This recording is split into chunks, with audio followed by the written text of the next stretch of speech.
এই সূরাটা পড়লে মনে হবে আপনি এখানে বসেই কিয়ামতটা সচক্ষে লাইভ দেখতেছেন। وأنزلنا الحديد فيه بأس شديد আমি পৃথিবীর মধ্যে লোহা নাজিল করেছি, লোহার ভেতরে আছে ভয়ঙ্কর ধরনের শক্তি। মানাফিউল লিন্নাস, মানুষের জন্য উপকার আছে না নাই? সব কাজে লোহা লাগে।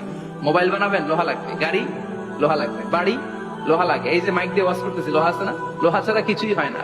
এই পাহাড়ের এত শক্তি যে পৃথিবীর এই থারথার করে কাঁপুনিকে বন্ধ করে দিয়েছে। হালমিন খালকিকা আসাদ্দা মিনাল জিবাল, ইয়া রব, আপনার সৃষ্টিকুলের মধ্যে পাহাড়ের চেয়ে শক্তিশালী কি কিছু আছে? আল্লাহ বললেন না, আছে। কি সেটা? আল্লাহ বলেন সেটা হচ্ছে আল হাদিদ, মানে লোহা। লোহা চিনেন? এই হাদিদ নামে, আল হাদিদ নামে আল্লাহর কোরআনে একটা সূরা আছে না নাই? সূরাতুল হাদিদ, লোহার সূরা। ওয়া আনজালনাল হাদিদ ফীহি বাসুন শাদীদ ওয়া মানাফিউ লিন-নাস। আল্লাহ বললেন আমি লোহাকে নাজিল করেছি। লোহা পৃথিবীর কোনো উপাদান নয়। পৃথিবীতে লোহার মলিকিউল তৈরি হয়নি, হয়েছে মহাবিশ্বের অন্য কোনো জায়গা থেকে। লোহার একটা অণু তৈরি করতে 1 কোটি ডিগ্রি সেলসিয়াসেরও বেশি তাপমাত্রা লাগে। এই লোহাকে আল্লাহ বললেন আমি পাহাড়ের চেয়ে বেশি শক্তিশালী করে বানিয়েছি লোহাকে। সুবহানাল্লাহ বলেন। ফেরেশতারা বললেন হাল মিন খালকিকা আশাদ্দা মিনাল হাদিদ। আল্লাহ, আপনার এই সৃষ্টিকুলের মধ্যে লোহার চাইতেও শক্তিশালী কি কিছু আছে? আল্লাহ বললেন না, আছে। ফেরেশতারা বললেন মা হিয়া। আল্লাহ বললেন সেটা হচ্ছে আন্নার, আগুন।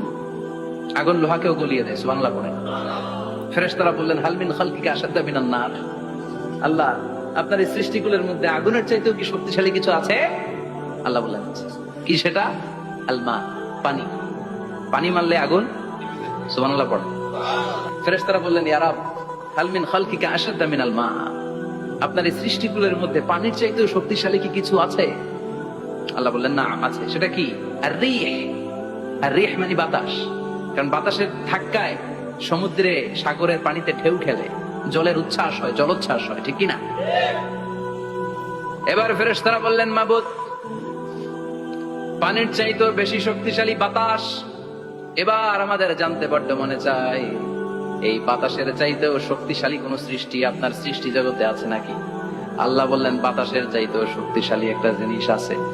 দেখি কে কইতে পারে, বলেন। সুবহানাল্লাহ। আল্লাহ বললেন বাতাসের চাইতেও শক্তিশালী হলো আশরাফুল মাখলুকাত, মানুষ। কিয়ামতটা যেদিন হবে, ওই দিন গোটা বিশ্বব্যাপী আমাদের পরিস্থিতি কি হবে এটার একটা নকশা আল্লাহ নিজে এই সূরার নকশা এঁকে দিয়েছে। কিয়ামতের প্রামাণ্য ধারা বর্ণনা আল্লাহ নিজে দিয়েছে। এই সূরাটা পড়লে মনে হবে আপনি এখানে বসে কিয়ামতটা সচক্ষে লাইভ দেখতেছেন। সুবহানাল্লাহ পড়বেন না? সূরাটার নাম হচ্ছে